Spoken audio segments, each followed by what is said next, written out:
because we have two candidates that are running for the presidency, and not only like every election, but these two candidates see how this country should be driven in a completely opposite direction of each other. I'm here to argue why Hillary Clinton should drive this country towards a more moral, more phoned nation. I'm going to be arguing on healthcare of women's rights and Planned Parenthood.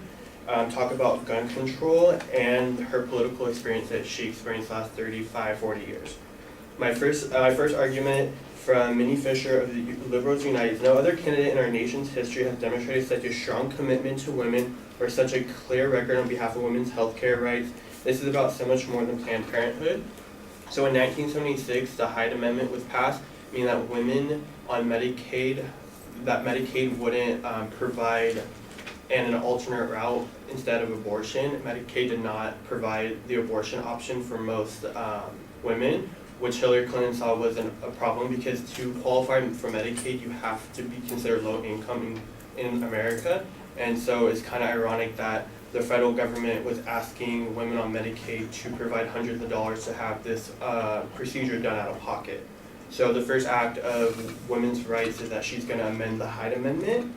So all women on Medicaid do have the option to get an abortion due to circumstances and whatnot.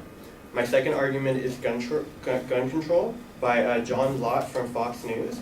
Hillary has a three-part plan to put a high sales tax on guns, straighten background checks, and making gun makers and sellers liable for guns which end up being used in crimes. Hillary Clinton wants to propose a 25% tax on guns, meaning that sales tax on guns would go from $125 to $150 on top of the original price. She wants to make manufacturers responsible for violent crimes, meaning that they need to straighten their background checks before selling to any American that wants to obtain a gun. And another crucial thing about gun control is that if she does get elected this election, she'll be able to appoint her own judge on the Supreme Court, which will overturn the District versus Heller decision, meaning that Americans have the right to obtain a concealed weapon in a household. She doesn't think it's necessary for Americans to have guns in their household.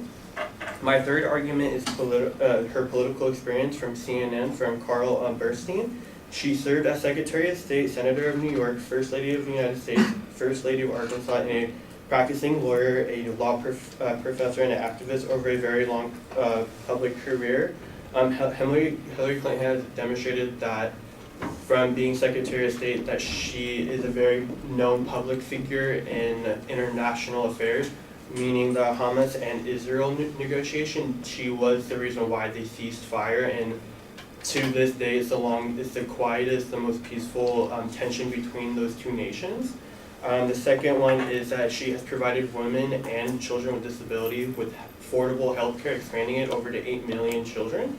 And my third political experience would be she was the first woman to go to a UN conference to talk about that women's rights are human rights, where at the time that wasn't such a popular agenda to speak about, especially in front of male politicians.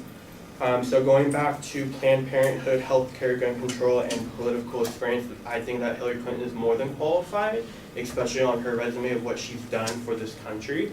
A lot of people have a little bit of issue with her recent events with the Benghazi trials, the email scandals. What we all fail to remember is that you can't let 35, 40 years of her doing a public service to this nation as Secretary of State, First Lady of the United States, due to recent events.